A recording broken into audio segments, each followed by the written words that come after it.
करते हैं आज का टॉपिक आरबीआई। तो हम जानते हैं आरबीआई है क्या, है ना। बहुत डिफिकल्ट लग रहा था ना, आज देख करके बताना कि कितना डिफिकल्ट है। मैं अभी तो देखूं कितना डिफिकल्ट है आरबीआई, है ना। मेरे हिसाब से इससे इजी कोई टॉपिक नहीं है, इससे मज़ेदार कोई टॉपिक नहीं है, क्योंकि हम जानने वाले हैं हम जाते हैं अपना पैसा जमा करने के लिए, पैसा निकालने के लिए। सब ने देखा है, एसबीआई की ब्रांच देखी होगी, पंजाब नेशनल देखी होगी, तो जानते हैं ये आरबीआई क्या है और ये बैंकिंग सिस्टम क्या है। तो ये बैंकिंग सिस्टम से रिलेटेड है। बैंकिंग का जो पेपर होता है उसके अंदर ये बहुत ज़्यादा आता है, ठीक है।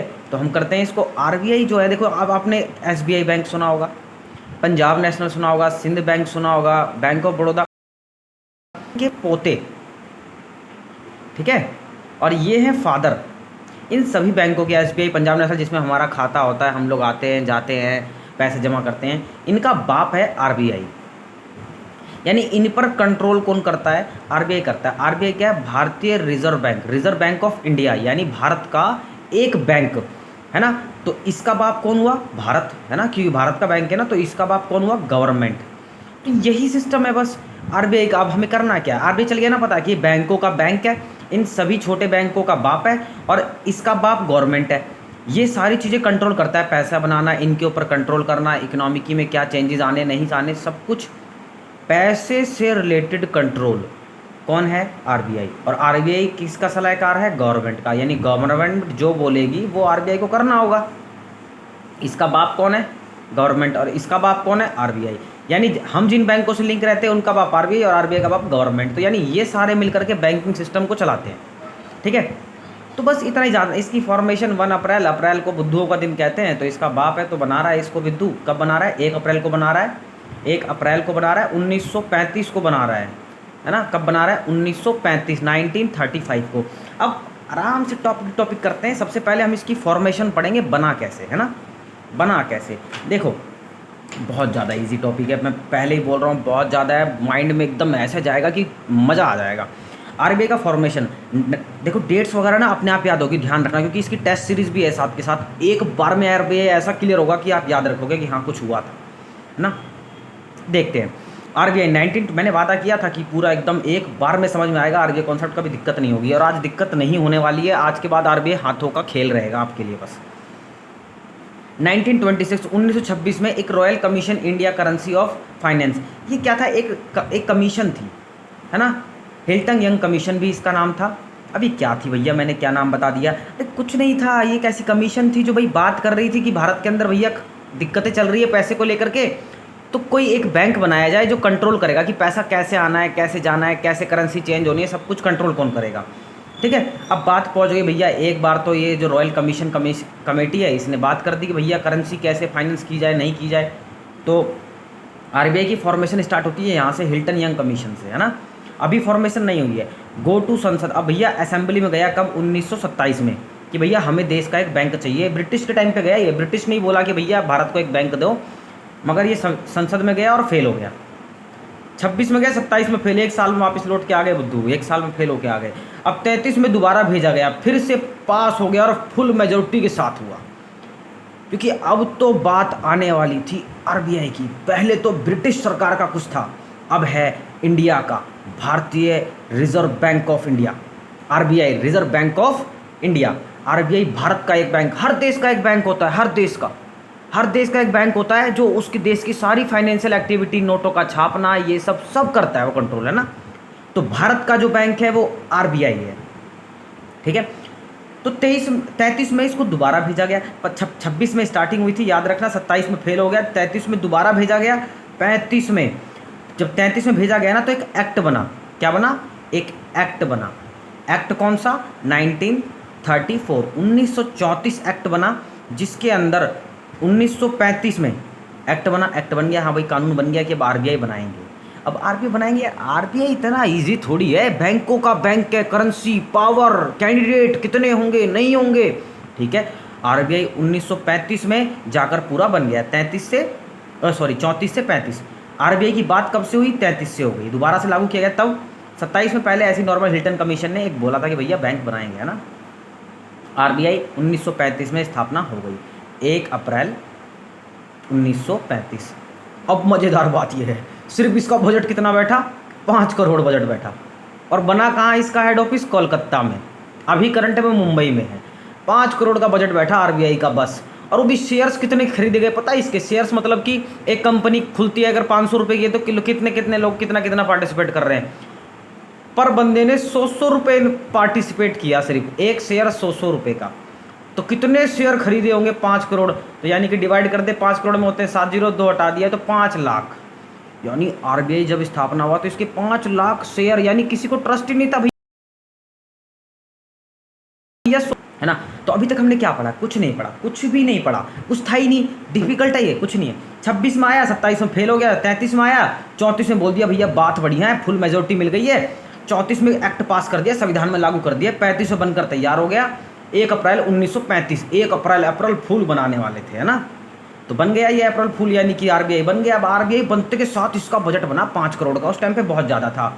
और 5 करोड़ सी देखो, कोलकाता आ गया 5 करोड़ में। अगर 5 करोड़ याद रह गया तो कोलकाता भी आ गया कि इसका जो हेड ऑफिस था वो कहाँ था?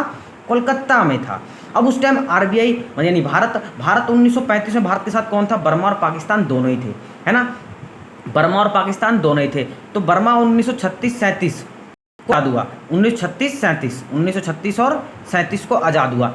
अब आज़ाद हुआ तो भैया बैंकर फैसिलिटी स्टॉप कर दी गई, क्योंकि आज़ाद हो गया ना अब ये। अब भारत से अलग हो गया बर्मा यानी म्यांमार भारत में था, अलग हो गया। अब अलग हो गया तो भैया हमने बोला बैंकर फैसिलिटी आरबीआई अब तुम्हारे लिए काम नहीं करेगा। 1947 में जब भारत आज़ाद हुआ तो भाई आरबीआई ने उसको छोड़ दिया, म्यांमार यानी बर्मा को आज़ाद कर दिया। अब वो सिर्फ हमारा बैंक है, क्योंकि म्यांमार पहले हमारे में था, अब अलग हो गया, बात खत्म। ये हिस्ट्री है, ध्यान रखना, ठीक है।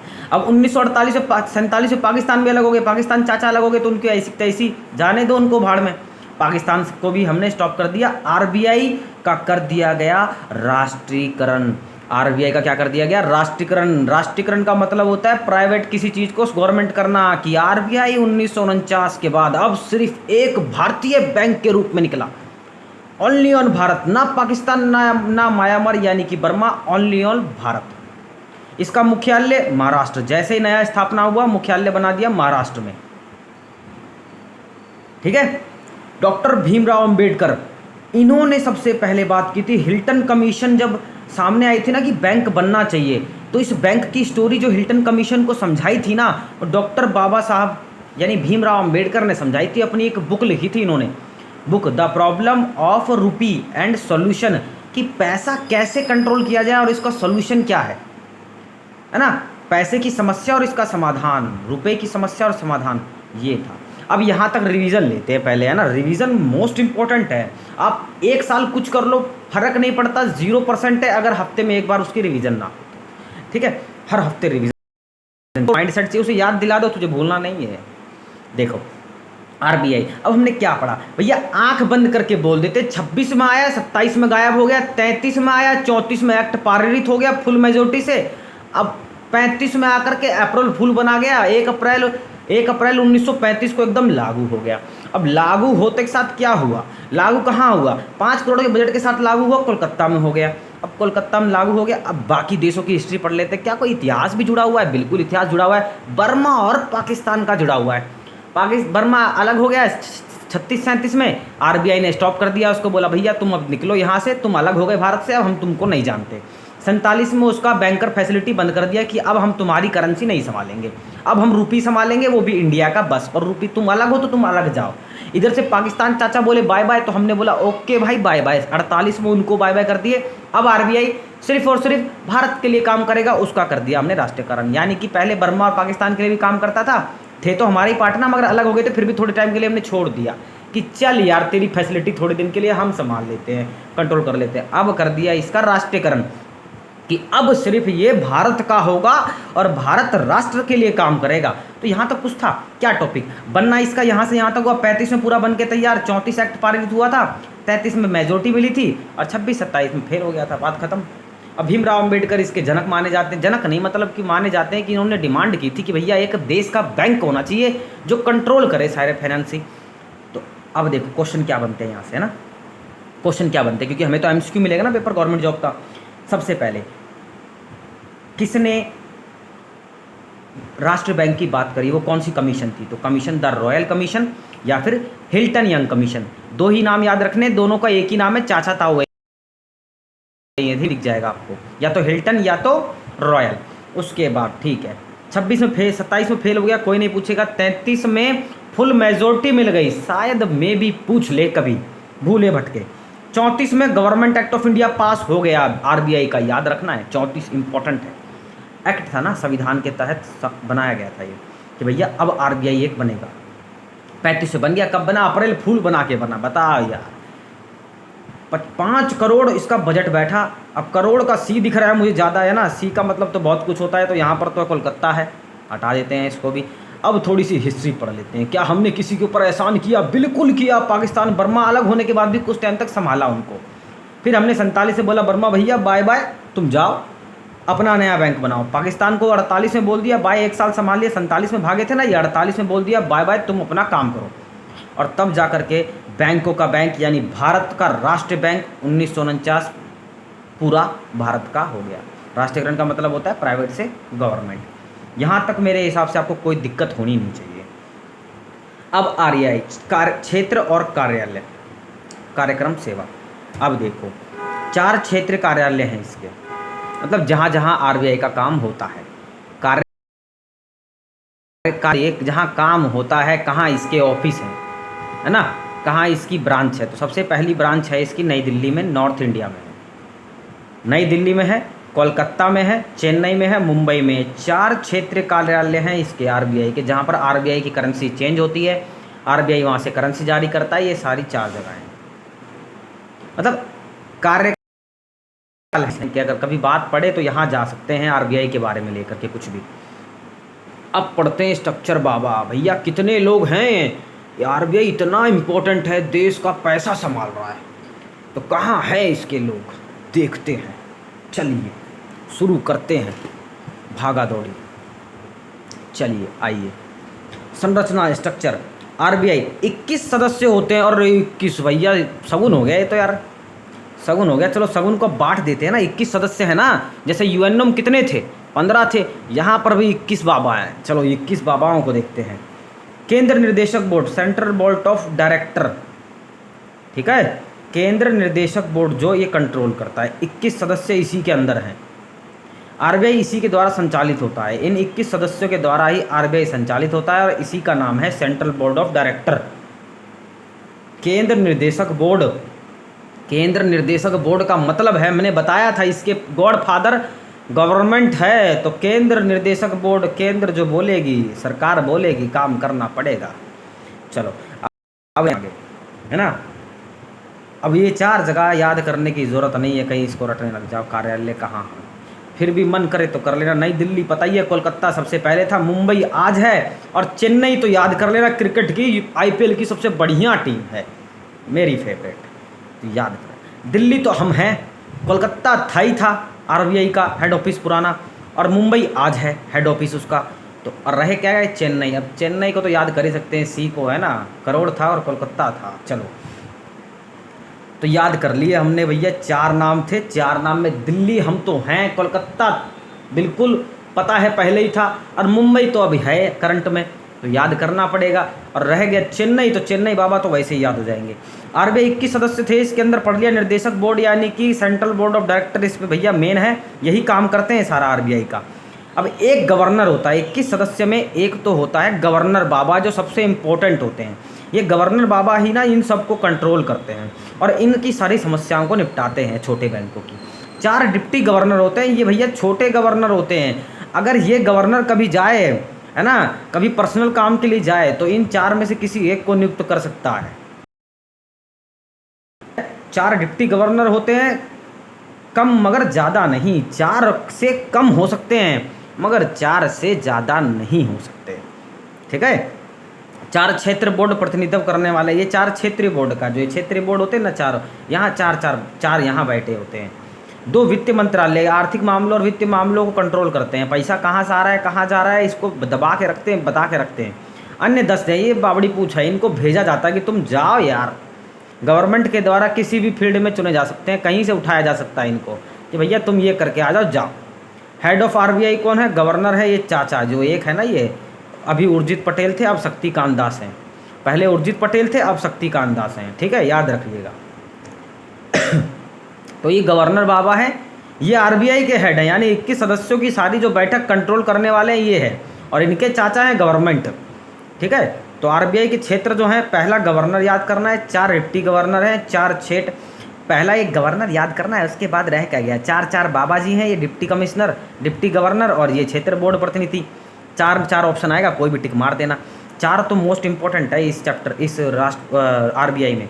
और 2 वित्त मंत्री है, देखो वित्त मंत्री आधा ही है, लंगड़ा है ना ये, तो 2 ही वर्ड तो हुए, वित्त मंत्रालय, बात खत्म। अन्य 10 मानता है ना, तो 10 हो गया। और इनका हेड चाचा कौन है, गवर्नर चाचा। तो यहाँ तक हमने क्या पढ़ा कि क्षेत्र कार्यालय कहाँ पर है, तो भैया एक तो हम दिल्ली में रहते हैं, कोलकाता पहले था आरबीआई का, मुंबई आज है, और चेन्नई बाबा को कैसे भूल सकते हैं, उसको तो भूलना ही नहीं है, बात खत्म है ना। अब 21 सदस्य ने डिप्टी गवर्नर है, छोटे वाले, जिनको कभी दिक्कत पड़ी तो उठा के बैठा दे, भैया आ रहे हैं मैदान करके, तुम एक काम करो यहाँ बैठो, है ना। अब 4 क्षेत्र बोर्ड प्रतिनिधित्व करने वाले हैं, ये भैया हेल्प करने के लिए खड़े हैं। 2 वित्त, देखो लंगड़ा ही है ससुरा, तो वित्त मंत्रालय नाम पूछे तो सीधा 2 पूरे हैं, 2 लगा देना। और अन्य में तो भैया 10 आ जाते हैं, है ना, 10 है। इनका चाचा सबका कौन है, गवर्नर है आरबीआई में। इन आरबीआई की उसमें पूरे में बड़ा कौन है, यही है। तो अभी तक हमने क्या पढ़ा, फिर दोबारा रिवीजन मार लेते हैं एक बार, कभी दिक्कत ही ना आए लाइफ में। 26 में आया हिल्टन कमीशन, उठाते चिल्लाते भैया देश का एक बैंक कैसे दे दे भैया, तुमको पास नहीं करेंगे। ये तुमने दिखा दिया कि जरूरत है बैंक की, देश का एक बैंक होना चाहिए, छोटे मोटे बैंकों से काम नहीं चलेगा। 33 में पारित करते ही आ गया, 34 में बना दिया, एक्ट बना दिया कि भैया अब तो बनेगा, मेजोरिटी बनते ही। 35 में अप्रैल फूल बनाने वाले दिन ही बना दिया आरबीआई को, ठीक है, अब हंसना मत, अप्रैल फूल बना दिया है तो। अब 5 करोड़ का बजट था, पहला बजट इसका, जो आरबीआई हेल्प करने वाला था देश की। अब 5 करोड़ में से करोड़ का सीट दिख गया हमको, तो भैया इसका हेड ऑफिस जो आरबीआई का बना सबसे पहले कोलकाता दिख गया भारत के अंदर।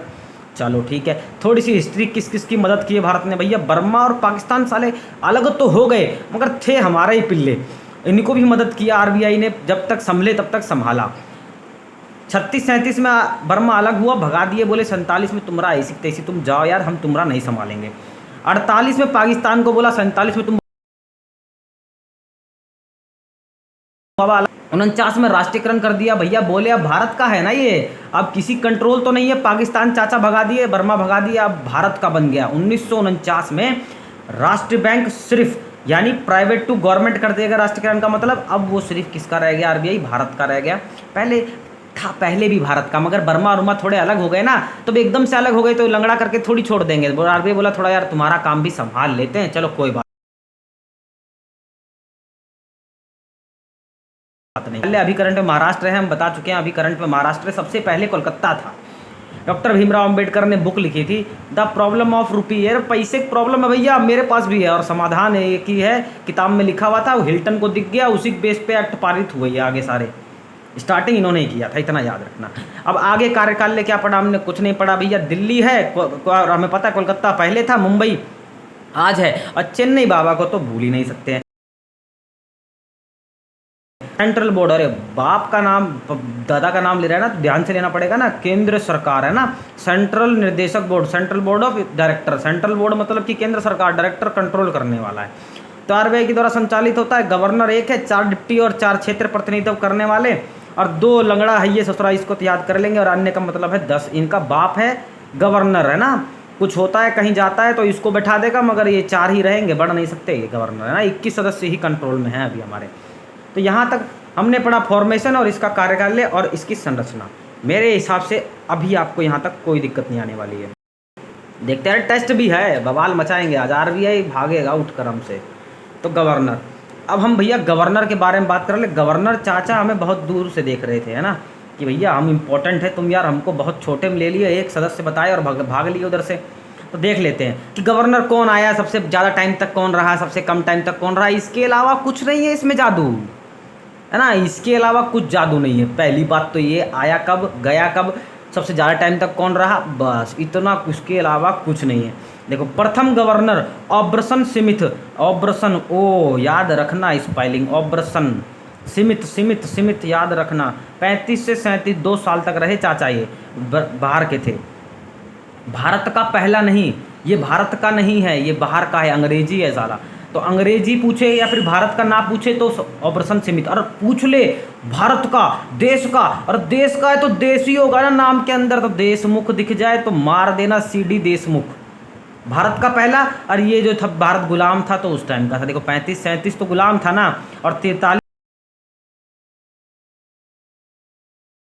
में आना गवर्नर, तो वो देशमुख ही बना। कितनी प्यारी बात है ना। गवर्नर आरबीआई का सबसे मेन व्यक्ति होता है, ये याद रखना, ठीक है।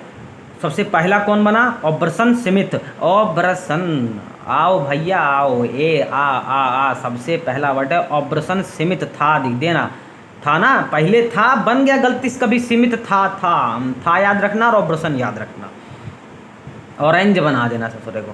प्रथम भारतीय गवर्नर सीडी देश का था ना, ये प्रथम भारतीय था, तो बात ही खत्म हो गई। 43 में बने थे चाचा ये। वर्तमान उर्जित पटेल ये थे, ये पुरानी डिटेल है। अब एक और वर्तमान बन चुके हैं, इनके चाचा गायब हो गए थे, अब बन चुके हैं शक्तिकांत। ये 24वें थे चाचा, ये 25वें हैं। देखो शक्तिकांत में दिख रहा है 5, है ना, क्या दिख रहा है? 5 दिख रहा है, तो 5 है तो 25वें दिखेंगे अब, है ना। बस शक्तिकांत है 25वें। और उर्जित पटेल, देखो उर्जित पटेल, पटेल में देखो पटेल तो पटेल की तरह ही दिखेगा, है ना। तो भाई जो शक्तिकांत है अभी करंट में जो है गवर्नर, वो है 25वें। इतना याद रखना। आरबीआई के द्वारा जो नोट छापे जाते हैं उन पर गवर्नर के हस्ताक्षर होते हैं। मैंने नोट बोला है, सिक्के नहीं बोले। नोट, एक का सिक्का वो गवर्नमेंट के द्वारा किया जाता है, बाकी सारा जो है आरबीआई कंट्रोल करती है, यानी गवर्नर कंट्रोल करता है, गवर्नर के साइन होते हैं। गवर्नर और डिप्टी गवर्नर केंद्र सरकार द्वारा चुने जाते हैं। गवर्नर और डिप्टी गवर्नर कौन चुना जाता है? केंद्र सरकार, क्योंकि चाचा है ना, ये चाचा बेटों को चुनेंगे। तो गवर्नमेंट क्या है? दादा हैं, गवर्नमेंट दादा है, दादा ने चुन लिया इनके हेड को। इनके हेड कौन है? गवर्नर और 4 डिप्टी गवर्नर। ये अपना तालमेल बिठा लेंगे 21 वाला। हमने इनके 2 मेन चुन लिए, बस बात खत्म, ठीक है, चुन लिया। अब इसको अब आगे चलते हैं। आगे चलने से पहले देख लेते हैं, योग्यता नहीं दी गई है संविधान में, इनकी कोई योग्यता नहीं है कि गवर्नर कौन बनेगा और नहीं बनेगा। भैया क्राइम तो नहीं होना चाहिए, क्रिमिनल तो नहीं होना चाहिए, बाकी दी नहीं है, ठीक है। प्रधानमंत्री कार्यकाल, पीएमओ और वित्त मंत्रालय की रिटायर होने वाले गवर्नर की सलाह पर नए गवर्नर की नियुक्ति। अब हमने पढ़ लिया कि मेन कौन है। सबसे पहले कौन? 2 थे, पहला ब्रिटिश वाला और एक भारतीय। पहला कौन था, है ना। फिर आज कौन है? शक्तिकांत है। थोड़ा टाइम पहले 24वां कौन था? उर्जित पटेल था। गवर्नर की नियुक्ति कौन करता है? गवर्नमेंट करती है। पीएमओ यानी प्रधान मंत्रालय कार्यकालय, जो प्रधानमंत्री के सारे सदस्य होते हैं वो, प्लस वित्त मंत्रालय और रिटायर होने वाला गवर्नर, ये सारे सलाह करके गवर्नर को चुन लेते हैं। और जो ये सारे लोग मिलकर के चुनते हैं, इनकी एक कमेटी होती है FSRASC। 2 बार 5 दिखेगा, एक बार देखो FSRASC। ये वर्ड तो आपको एक वर्ड याद करना पड़ेगा इस पूरे सिलेबस। FSRASC ये वर्ड है, यही कमेटी है जो इन सब से बनी है, और यही मिलकर के क्या करती है? नामों को ढूंढती है, पीएमओ में भेज देती है, और पीएमओ प्रधानमंत्री कार्यालय के लोग मिलकर के चुन लेते हैं अपना गवर्नर। और इतना ध्यान रखना, जो चुनते हैं ये कैबिनेट समिति, तो आईएएस ऑफिसर होता है ना यूपीएससी का एग्ज़ाम, इसमें जो सबसे हाईएस्ट पोस्ट होती है वो कैबिनेट सचिव की होती है। जब आईएएस ऑफिसर के 7 साल रह जाते हैं ना रिटायर के, तब जाके वो बनता है। दिन में 20 बार तो प्रधानमंत्री राम राम करता है उसको, हर एक फैसला उसके बेस पे लेता है। अब इस पेज में क्या जानने वाला था? अरे कुछ नहीं है जानने वाला, चाचा जी हैं, बस इनको प्रणाम करो, बात खत्म। प्रथम गवर्नर बताया था ना, और था, बस बात खत्म, उसको भूल जाओ। ब्रिटिश का था, ऑब्रसन स्मिथ था, है ना। 35 से 37 बना तभी। प्रथम भारतीय गवर्नर देश का है, भारत का है, देशमुख के अलावा हम किसी को स्वीकार नहीं करेंगे। वर्तमान में उर्जित पटेल नहीं है, वर्तमान में है शक्तिकांत। ये पहले वाले थे, ये 24वें थे। और उर्जित पटेल दिखा दिया मैंने आपको, पटेल तो पटेल है ही है, और जो शक्तिकांत है तो शक्ति है ही है, उनके अंदर है ना, बाहर पीछे के वर्डों से बन रहा है दोनों, 25 से 24 पटेल और शक्तिकांत, ठीक है। आरबीआई के द्वारा नोट छापे जाते हैं, गवर्नर पे उनके हस्ताक्षर होते हैं। गवर्नर साइन करता है आरबीआई के नोट पे, देखा होगा आपने। गवर्नर के बारे में हम पढ़ चुके हैं। गवर्नर क्या, अब इसकी नियुक्ति पढ़ते हैं। कौन कौन थे हमने पढ़ लिया, अब नियुक्ति पढ़ रहे हैं। तो यही पढ़ा ना, कौन थे, 4 ही तो वर्ड करने हैं। पहला ऑपरेशन, दूसरा देश मुक्त, को याद करने वाली चीज़ है, पहले ही याद है उर्जित पटेल, और हर नोट पर साइन होते हैं गवर्नर बाबा के। तो गवर्नर और डिप्टी गवर्नर यानी 5 पदों को तो केंद्र सरकार चुनती है, बाकी जो बच गए वो ये बाबा लोग संभाल लेते हैं। और इनका निर्माण कैसे होता है, पीएमओ करता है भैया। पीएमओ में ये वित्त मंत्री वाले होते हैं, ये सारे होते हैं। और इनको जो नाम चुनकर भेजता है वो FRSC ये होता है, ये चुन के भेजता है। और यही चुन करके क्या करते हैं, ये सारे मिल करके इन नामों में से चुन लेते हैं पीएमओ ये चुनता है। पीएमओ यही होता है, प्रधानमंत्री कार्यकालय। ये चुन लिया राष्ट्रपति, ये इन्होंने चुन लिया। क्या चुन लिया, गवर्नर। गवर्नर कैसे चुना, दोबारा बता रहा हूँ, FSRASC ये कमेटी है। ये क्या करती है, नाम सेलेक्ट करती है। क्या करती है, नाम सेलेक्ट करती है। सेलेक्ट करने में मदद कौन करता है, कैबिनेट सचिव। यानी कैबिनेट सचिव मतलब का मतलब IAS की सबसे बड़ी पोस्ट, UPSC एग्जाम की सबसे बड़ी पोस्ट, ये डिसाइड करता है कि गवर्नर कौन बनेगा। बस ये उनके नाम चुन लेते हैं। अब चुनने के बाद कहाँ भेज दिया, पीएमओ में, प्रधानमंत्री कार्यकाल। अब यहाँ कौन कौन होता है, वित्त मंत्री होता है, रिटायर होने वाला गवर्नर होता है, ये सारे बैठते हैं और किसी एक को चुन लेते हैं, भैया तुम काम करोगे। अब कोई इलेक्शन नहीं होता, ठीक है, याद रखना। यहाँ हो गए। गवर्नर को सेंट्रल गवर्नमेंट हटा भी सकती है, ध्यान रखना। इनके दादा मैंने बताए थे ना कौन है, सेंट्रल गवर्नर हैं इनके दादा, याद रखना, ठीक है, याद रखना। अगर गवर्नर को पद, चलो इधर देखते हैं, अब ध्यान से देखना, ठीक है। क्या हो गया यार, दिख रहा है, चलो देखते हैं। अगर बात चलिए, अगर गवर्नर पद पर ना हो तो भी वह डिप्टी गवर्नर को पद दे सकता है। 4 में से एक को चुन लेगा और इन दोनों के कार्यकाल बढ़ाए जा सकते हैं, इनके भी और इनके भी। अब गवर्नर हमने पढ़ तो लिया यार, ये तो पढ़ा नहीं गवर्नर होते कितने दिन के लिए, बनते कितने दिन के लिए। देखो अभी तक जो सामान्य कार्यकाल गवर्नर का रहा है वो 3 साल है। 3 साल से ज़्यादा कोई भी गवर्नर नहीं बैठा है सीट के ऊपर।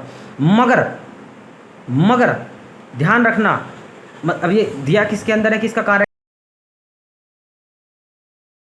यानी एक्ट 84 4 का आधा भैया कर लेना, डबल है ना, 8 12, 8 बाप है, बाहर रहेगा, बच्चा छोटा है, अंदर ब्रैकेट में बंद करके रखेंगे उसको। मगर इसके तहत कहा गया है कि इसकी अधिकतम शासन करने की, गवर्नर बनने की पर कितने साल है, 3 साल तक। 3 साल ज़्यादा कोई बना नहीं है। गवर्नर बाबा अभी तक लास्ट कितने सालों तक सीट पर बैठे हैं, 3 सालों तक। 5 साल तक कोई बैठा ही नहीं है, मगर संविधान में कहा गया 5 साल तक बैठ सकता है। बैठ सकता है नहीं, 5 साल से ज़्यादा नहीं बैठेगा, ये लिखा हुआ है। बैठ सकता है नहीं लिखा हुआ है, 5 साल से ज़्यादा बैठेगा नहीं। कितना बैठेगा वो नहीं लिखा, मगर कितने से ज़्यादा नहीं बैठेगा ये लिखा हुआ है, ध्यान रखना। ये कार्यकाल सेंट्रल गवर्नमेंट डिसाइड करती है कि भैया इसका कितना होगा और कितना डिसाइड करते हैं। जो गवर्नमेंट है कि RBI का जो गवर्नर है भैया कितना काम करेगा नहीं करेगा। सबसे ज़्यादा लॉन्गेस्ट टाइम काम करने वाले जो हैं गवर्नर वो हैं बेंगल रामा राव। 7 साल कुछ 169 महीने, 7 साल 169 दिन कुछ काम किया था इन्होंने। आप बोलोगे 7 साल, आपने तो बताया अभी 3 ही साल काम होता है। अरे भैया एक बार हटाए, दूसरे आए, फिर दोबारा आ गए, तो टोटल कितना किया, लगभग 7 साल काम किया। किसने, बेंगल राव। बेंगल टाइगर होता ना, बेंगल टाइगर, बेंगल के टाइगर ही था, 7 साल तक गवर्नर की सीट पर रहा। सबसे कम, अब भैया गवर्नर की सीट है, कोई अमिताभ बच्चन थोड़ी बैठेगा सीट के ऊपर, तो 20 दिन में इसको लात मार के बाहर निकाल दिया। अमिताभ दिखेगा 20 दिन में थप्पड़ मार के गवर्नर से बाहर, गवर्नर की सीट से बाहर निकाल दिए। चलो ठीक है, तो बेंगोल दिख गया, राव सरनेम भी बड़ा खतरनाक है, तो लॉन्गेस्ट टाइम 7 साल तक चलेगा। और बाकी अगर कोई दिख गया इधर उधर का तो मार के भगा देंगे। अमिताभ दिखा तो 20 दिन में गायब। अब मौद्रिक नीति, वर्क, कार्य क्या है, गवर्नर का कार्य क्या है। मौद्रिक नीति क्या होती है, CRR SLR, ठीक है। रेपो दर क्या है, रेपो दर, ठीक है। रिवर्स रेपो दर, RIVRC, रिवर्स रेपो दर। साउंड कर लेना, साउंड सुन लेना। अब इनको समझा देते हैं। अब RBI का सबसे पहला वर्क है भैया मौद्रिक नीति। मौद्रिक नीति में क्या होता है, CRR। अब काम आ गया, इसका काम की बात कर लेते हैं। अभी तो इसके चाचा परदादा के बारे में जान रहे थे, क्या जाना हमने चाचा परदादा, काम जानने से पहले चाचा परदादा के बारे में जान लेते हैं। कौन कौन बना गवर्नर? रॉबर्टसन पहला था मगर भारत का नहीं था, नहीं बाद में बात करेंगे। भारत का था सीडी देशमुख 24वां गवर्नर उर्जित पटेल, 25वां शक्तिकांत। आरबीआई के नोट पर साइन किसके होते हैं? गवर्नर के होते हैं। गवर्नर, डिप्टी गवर्नर, इन सबको केंद्र सरकार चुनती है, योग्यता नहीं दी गई है। प्रधानमंत्री कार्यालय लास्ट में गवर्नर को चुनता है और पुराना वाला गवर्नर चुनता है साथ में मिलकर के। और कौन सी कमेटी नाम भेजती है कि गवर्नरों के? वो कौन भेजती है? FSRC। याद आया राज्यपाल की नियुक्ति कैसे की जाती है? लिस्ट भेजी जाती है ना प्रधानमंत्री के द्वारा, तो यहाँ पर लिस्ट कौन भेजता है? FSRAC। और उसी के बाद PMO यानी प्रधानमंत्री उसको चुन लेता है, वहाँ पर राष्ट्रपति था, यहाँ प्रधानमंत्री चुन लेता है। जो इनकी हेल्प करता है नाम होती है IAS ऑफिसर की सबसे बड़ी पोस्ट होती है। ये अटक गया था कि कैमरा कुछ पीछे का रहा तो नहीं, वैसे मैं समझा चुका हूँ, बैक कर लेना, समझ में आ जाएगा, मुझे पता है, ठीक है। और आप तो मेरे हो ही हो कलाकार, इंटेलिजेंट। अनुपात क्या है? मजाक है? काम है आरबीआई का भैया कंट्रोल करना CRR को, कैश रिजर्व रेशो। अब बैंक क्या करता है? ज़्यादा पैसा कमाता है। ज़्यादा पैसा कैसे कमाता है? लोगों को लोन ज़्यादा देगा। अब लोन ज़्यादा देगा तो लोगों के पास पैसा ज़्यादा आएगा, लोगों के पास पैसा ज़्यादा आएगा तो लोग बाजार में ज़्यादा पैसा इन्वेस्ट करेंगे, चीज़ें खरीदेंगे। अब खरीदेंगे, लोगों के पास पैसा ज़्यादा आएगा तो फिर उत्पादन भी ज़्यादा, का रेट बढ़ता जाएगा, है ना। चीज़ों की वैल्यू कम होती जाएगी। अब 2 रुपये का पैकेट कितने का हो चुका है? 10 का, है ना। पार्ले का दिखता ही नहीं है कि कितना उसके अंदर है भी कुछ। हर चीज़ में महंगाई हो रही है, क्यों? क्योंकि मार्केट में पैसा ज़्यादा आ रहा है। तो बस आरबीआई बोलेगा भैया बैंक चाचा तुम, SBI, पंजाब नेशनल, तुम सुधर जाओ, नहीं लपड़ाएंगे बहुत, तुमको बताएं, लतियाएंगे दबा के। तो बोलते तुम रुक जाओ। मौद्रिक ने आरबीआई मानता है कि जितना भी पैसा बढ़ रहा है घट रहा है वो सब SBI, bank of Baroda, Punjab national, यही लोग कर रहे हैं। तो वो CRR बढ़ा देगा, बोलेगा कैश रिजर्व रेशो भैया तुमको अपने पास 5 लाख की जगह अब 10 लाख रुपये रखना है। ये कोई फिक्स नहीं है, वैसे बता नहीं रहा मैं फिक्स क्या है, मगर बोल देता है वो कि भैया तुम्हें क्या करना, पैसा बढ़ा के रखना अपने पास। तुम, मुझे लग रहा है चीटिंग करोगे, तुम पैसा रखो अपने पास, ज़्यादा इस्तेमाल कर रहे हो, है ना।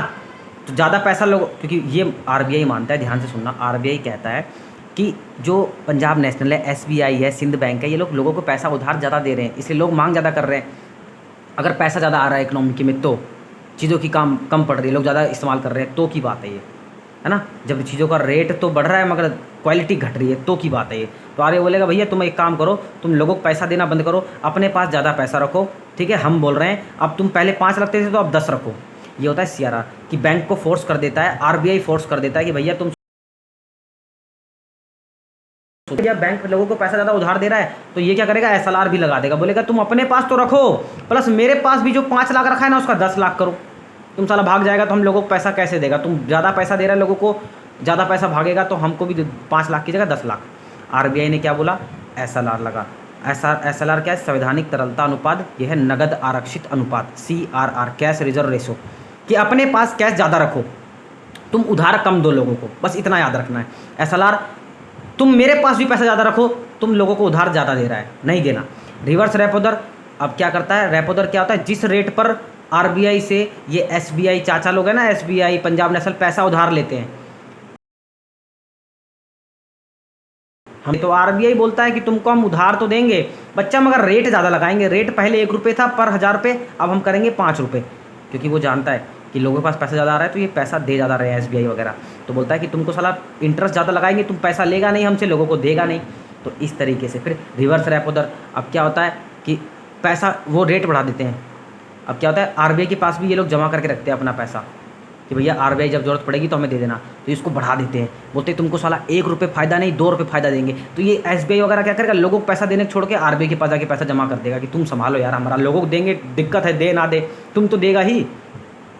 तो कहने का मतलब है कि मार्केट में पैसे को, फ्लो को कंट्रोल करने के लिए आरबीआई इन व्यापारिक बैंकों को, इन प्राइवेट बैंकों के ऊपर क्या करता है, कंट्रोल करता है इन मेथड्स के बेस पे, CRR, SLR, रेपो दर और रिवर्स। क्या है, अपने पास बैंक को कुछ पैसा रखना होता है हर टाइम, क्योंकि कोई मांगने आया, भाई नहीं दिया, मना कर दे, भगा दे, तो भगा नहीं सकता, तो इसलिए एक फिक्स राशि जमा करवाता है, वो बढ़ा देगा, उसको बोलेगा तुम इतना रख, अब ज़्यादा रख, तो उसको रखना पड़ेगा ना। आरबीआई बोल रहा है, उसका बाप बोल रहा है, फिर SLR बढ़ा देगा, बोलेगा मेरे पास भी ज़्यादा रख, तू भाग गया तो कौन पकड़ेगा तेरे को, कहाँ ढूंढूंगा मैं, मेरे पास पैसा ज़्यादा रहेगा तो मैं लोगों को दे तो दूंगा।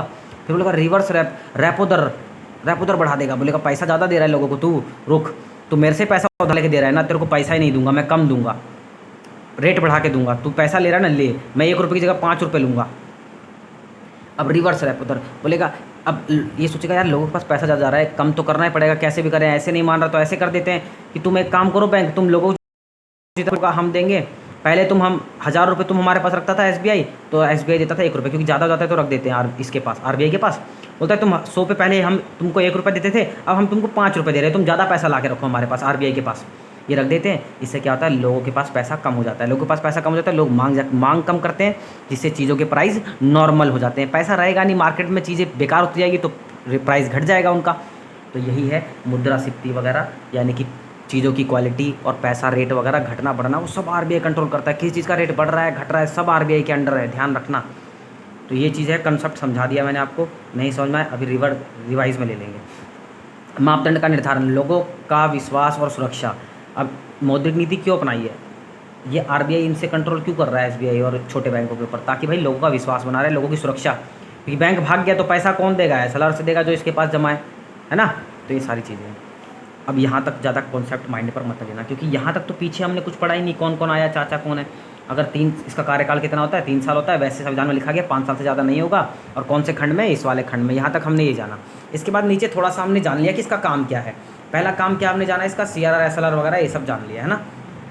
अब हम काम जान रहे हैं, तो पहला काम तो समझ गए हम कि एसबीआई पर कंट्रोल करना, ये व्यापारिक बैंकों पर कंट्रोल। व्यापारिक बैंक सिर्फ एसबीआई नहीं है, Punjab national bank of Baroda, जिनमें हमारे खाते होते हैं वो सारे बैंक हैं, ठीक है। अब क्या, विदेशी मुद्रा का प्रबंधन। अब विदेशी मुद्रा को संभालना, अब हम कोई चीज़ बाहर से मंगाते हैं या बाहर को देते हैं, मान लो हमने मसाले बाहर को दे दिए, तो उससे पैसा आएगा तो वो तो अमेरिका लेगा, तो अमेरिका यूएस डॉलर में कन्वर्ट करके देगा, डॉलर देगा ना हमको, तो हाँ उस करेंसी को भी संभालना इसी का काम है। मुद्रा का निर्माण, करेंसी छापना, नियमन करना यानी उसको बांटना, और नोटबंदी करना। अगर ज़रूरत पड़ी तो नोटबंदी भी कर देंगे, अभी तक 3 बार नोटबंदी हुई है, डेट कब बताऊंगा आगे कब कब हुई है। तो नोटबंदी करना, नोट का निर्माण करना, ये सब काम किसका, आरबीआई का। पहला ही काम था थोड़ा सा जो था, बाकी तो सारे इजी हैं। विदेशी मुद्रा का प्रबंधन करना, सब ये फ्लो कंट्रोल करना सबसे पहले 1999 में आरंभ किया था, ठीक है। सरकार, अटक गई वीडियो। सबसे पहला काम क्या है इसका, सरकार का बैंक है, ठीक है। विदेशी मुद्रा को संभालना, मुद्रा का निर्माण करना, नोटबंदी करना, सरकार का बैंक होता है, और बैंकों का बैंक होता है। इन छोटे चाचाओं का भी चाचा होता है ये, सरकार का तो होता ही होता है। और सरकार का बैंकर, अब सरकार का क्या काम संभालेगा भैया, टैक्स जो आ रहा है उसको संभालेगा, भुगतान करना है, किसी को देना है पैसा तो वो चीज़ कंट्रोल करेगा, किसी को पैसा देना है, कहीं से पैसा आ रहा है तो वो संभालना इसका काम है। बैंकों का बैंक एसबीआई, पंजाब नेशनल, इन सब पर कंट्रोल करता है, ठीक है। अब देखते हैं इस पेज पे हमने क्या पढ़ा, कुछ तो पढ़े नहीं है इसमें। कैसे कंट्रोल करता है सीआरआर, भैया अपने पास पैसा रखो, नहीं लतियाएंगे तुमको, बता रहे हैं, भाग जाएगा। लोग तुम्हारे पास आ रहा है, तुम उसको पैसा नहीं दे रहा है, रखो अपने पास चुपचाप। ज़्यादा पैसा के लोगों को जो मांगने आ रहा है उसको तो उधार नहीं दोगे किसी को। एसएलआर तुम हमारे पास भी रखो, साला तुम पे भरोसा नहीं है, तुम हमारे पास रखो, भाग गया तो हम कैसे निपटेंगे, हमारे पास भी रखो। ये एसएलआर है। वैधानिक तरलता अनुपात, सीआरआर नगद आरक्षित अनुपात। कैश रिजर्व रेशो, अपने पास रखो, कैश रखो। वैधानिक एसएलआर अपने। अब क्या है, रेपो दर मतलब भैया तुम क्या करो, हम तुमको टैक्स बढ़ा देंगे, तुम ज़्यादा पैसा दे रहा है। रिवर्स रेपो दर, तुमसे पैसा लेंगे तो हम तुमको ज़्यादा पैसा देंगे, हमारे पास जमा करो, लोगों को मत दो। ये काम है, कुछ नहीं आएगा इसमें से, बस अपना बस मैं तो बता रहा हूँ, एक इकोनॉमिक्स का पार्ट है। विदेशी मुद्रा का प्रबंधन कब स्टार्ट हुआ, 1999 में, ठीक है। कंट्रोल करना शुरू कर दिया, ये इसका काम है। विदेशी मुद्रा प्रबंधन, विदेशों से पैसा आ रहा है जा रहा है वो सब कंट्रोल करना। विदेशी मुद्रा का नियमन, नोटबंदी वगैरह करना है ना, सब इसको काम कौन करता है, आरबीआई करता है, यानी गवर्नर करता है। देश का बैंकर है। अब देश का क्या काम होता है, टैक्स इकट्ठा करना, टैक्स इकट्ठा हो जाएगा उसको संभालना, और किसी को पैसा देना तो दे दिया। बैंकों का बैंक होता है जैसे एसबीआई वगैरह का होता है, ठीक है। अब देखो अगला, करेंसी के बारे में जान लेते हैं। करेंसी क्या है ये, है ना, तो करेंसी के बारे में जानते हैं। नासिक में नोट छपते हैं, ध्यान रखना, कहाँ छपते हैं नोट, नासिक में नोट छपते हैं, नासिक में नोट छपते हैं, नासिक में नोट छपते हैं। और नोट, नासिक कहाँ पे है, महाराष्ट्र में है। एन के बाद, एन से पहले क्या आता है, एम। अल्फ़ाबेट सीरीज में क्या आता है, एन से पहले एम, तो यानी महाराष्ट्र, एन एम, है ना। तो ये नासिक में नोट छपते हैं, और नासिक कहाँ पे है, महाराष्ट्र में है। देवास कहाँ पे, एमपी में, मध्य प्रदेश में, गांव में, आप मध्य प्रदेश में देवास में छपते हैं नोट। मसूर में, कर्नाटक में छपते हैं, मसूर में, कर्नाटक में। सालगुनी वेस्ट बंगाल में, सालगुनी वेस्ट बंगाल में। देखो सारे नाम, महाराष्ट्र हमें पता है भैया आरबीआई का हेड ऑफिस छपना ही छपना है। कर्नाटक मसूर, देवास एमपी और सालगुनी, ये दूसरी चीज़ आपको याद करने के लिए बोल रहा हूँ। एक मैंने कमीशन बोला था याद करने के लिए, और दूसरी चीज़ ये है जो याद करने के लिए बोल रहा हूँ। नोट जो बनते हैं वो किस किस चीज़ के बनते हैं, उसमें 75% क्या होता है, कॉटन। 5% नोटों में क्या होता है, कॉटन। कभी देखा है आपने नोट गीले हो जाते हैं, पिघलते तो नहीं, गलते तो नहीं, कागज़ कैसे गल जाता है, तो इसीलिए नोट के अंदर 75% क्या इस्तेमाल किया जाता है, कॉटन, ताकि वो गले ना। नोट का कागज़ कहाँ, हसंगाबाद में छपता है नोट। ये नोट का कागज़ कहाँ छपता है, हसंगाबाद। नोट का कागज़ कहाँ छपता है, हसंगाबाद। और 2000 का नोट किस मेथड से छपता है, ये एसिड एंड बेस वाले में मैंने बता रखा है, मुझे बताओगे किस में छपता है। नोट का कागज़ कहाँ छपता है, हसंगाबाद में छपता है। 1 रुपी करेंसी ओनली गवर्नमेंट छाप सकती है। इंडिया गवर्नमेंट 1 रुपये का सिक्का जारी करेगी। कहाँ कहाँ जारी होता है, मुंबई, कोलकाता, हैदराबाद, नोएडा। नोएडा यानी देखो दिल्ली, मुंबई तो रहेगी हर जगह, और कोलकाता पुराना था हैदराबाद, ठीक है। नोट का देखो NDMS, महेंद्र सिंह धोनी, महेंद्र सिंह धोनी, महेंद्र सिंह धोनी नोट का नासिक हो गया। N के बाद M, D के बाद देखो महाराष्ट्र और मध्य प्रदेश, ये पहले वाला, दूसरा कोई रह गया, दूसरा कोई आ गया तो फिर लिखोगे सीधा MP। देवदास, देवदास मैं हूँ ना, पारोपाशी, तो देवदास MP में आप, ठीक है। मसूर कर्नाटक, सालगुनी नाम याद कर लेना, ठीक है। और नोट कहाँ छप, ये तो नोट के बारे में था, और ये सूती कपड़े कॉटन से बनता है। और कहाँ नोट का कागज़ कहाँ बनता है, हसंगाबाद में बनता है। दूसरा 1 रुपये का सिक्का कौन जारी करता है, गवर्नमेंट जारी करती है, ठीक है। क्लियर है, चलो आगे चलते हैं। मुंबई, कर्नाटक, हैदराबाद, नोएडा में ये बनता है। 1957 में मुंबई में स्थापना हुई थी आरबीआई की, ठीक है। मैंने बोला ना पहला लखनऊ था, लखनऊ था पक्का, लखनऊ, अरे नहीं यार कोलकाता था, याद करो, ऐसे कैसे भूल जा रहे हो, कोलकाता था सबसे पहले। कौन था आरबीआई का हेड ऑफिस, कोलकाता। अब कहाँ है, मुंबई है। सबसे पहला गवर्नर कौन था, ओ था स्मिथ, है ना, ऑब्रसत स्मिथ। भारत का पहला देश मुक्त है ना।